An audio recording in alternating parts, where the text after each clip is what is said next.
Everyone, कैसे हैं आप सभी। आई होप आप सभी वेल अच्छे ही होंगे हमेशा की तरह।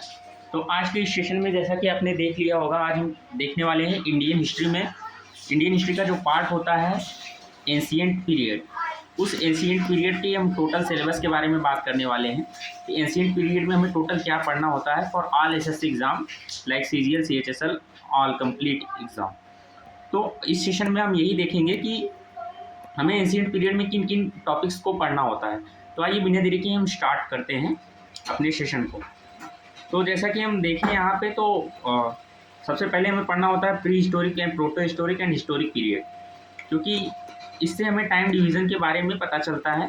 काफ़ी इंपॉर्टेंट टॉपिक रहता है यहाँ पे pre historic, proto historic and historic period, जिसके अंतर्गत हम evolution of human civilisation, stone age, palaeolithic, mesolithic, neolithic, bronze age up to literate historical epics के बारे में हम पढ़ते हैं। आगे अगर हम देखें तो नेक्स्ट टॉपिक हमारा आता है जो कि one of the important and favourite topic of history है, इंडस वैली सिविलाइजेशन, सिंधु घाटी सभ्यता। ये काफ़ी इंपॉर्टेंट टॉपिक रहता है हमारे एग्जाम के लिए। उसके बाद हम देखते हैं वैदिक पीरियड के बारे में, काफ़ी इंपॉर्टेंट टॉपिक रहता है। और आगे अगर देखें हम age of Mahajanapada and spiritual awakening, इस टॉपिक में हम महाजनपदों के बारे में पढ़ते हैं जो कि 600 BC के दौरान एग्जिस्ट किया करते थे।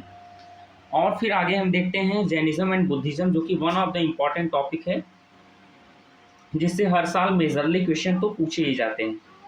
तो अगर हम आगे देखते हैं तो नेक्स्ट टॉपिक जो हमारा आता है the rise of Magadh and the Mauryan empire, one of the important topic है। यहाँ पे हम राइज ऑफ मगध के बारे में पढ़ते हैं, political hegemony and centralisation of power. यहाँ पे मेजरली आप इंग्लिश पे ध्यान कम दीजिएगा, यहाँ पे टॉपिक्स जो हेडलाइन है उन पे देखिए। यहाँ पे हम pre Mauryan, Mauryan and post Mauryan period के बारे में पढ़ते हैं, जो कि काफ़ी इंपॉर्टेंट टॉपिक रहता है। आगे हम बात करते हैं तो नेक्स्ट टॉपिक जो हमारा आता है classical age of Gupta empire, मतलब हम गुप्त वंश के बारे में पढ़ते हैं यहाँ पे, गुप्त वंश और गुप्त पीरियड के बारे में, उसके बाद पोस्ट गुप्त पीरियड के बारे में। नेक्स्ट टॉपिक अगर हम बात करते हैं तो ये मेजरली साउथ मेडिवल इंडिया में पढ़ाया जाता है, मतलब मध्यकालीन भारत के इतिहास में पढ़ाया जाता है, किंतु कहीं कहीं यहाँ पे एंशिएंट पीरियड में ही पढ़ा दिया जाता है, जिसके अंतर्गत हम पढ़ते हैं संगम पीरियड के बारे में, चालुक्य वंश के बारे में, पल्लव वंश और चोला एम्पायर। डायनेस्टी से यहाँ पे मीन है वंश। नेक्स्ट टॉपिक अगर हम बात करते हैं तो हमारा काफ़ी इंपॉर्टेंट टॉपिक आता है early medieval northern India and regional dynasties. मध्यकालीन के स्टार्टिंग से पहले जो पीरियड होते हैं वहाँ पे हम देखते हैं Rajput era and miscellaneous dynasties, Gurjar या प्रतिहार वंश, गढ़वाल वंश, चौहान वंश, चंदेल वंश, परमार वंश, चालुक्य वंश, पाल वंश, सेन वंश और हिंदू शाही वंश। तो इन सब के बारे में हमें मेजरली नहीं, यहाँ पे केवल उन टॉपिक को मेनली पढ़ा जाता है, जैसे कि founder, greatest ruler and dates के बारे में, जो कि इंपॉर्टेंट है और काफ़ी डीपली इन टॉपिक में हमें पढ़ना नहीं होता है। तो ये थे हमारे एंशिएंट पीरियड के टोटल नोट्स, जिसके अंतर्गत हमने देख लिया कि एंशिएंट पीरियड में हमें क्या क्या पढ़ना होता है, जो कि wide majorly topic of history है, जिससे कि क्वेश्चन पूछे जाते हैं।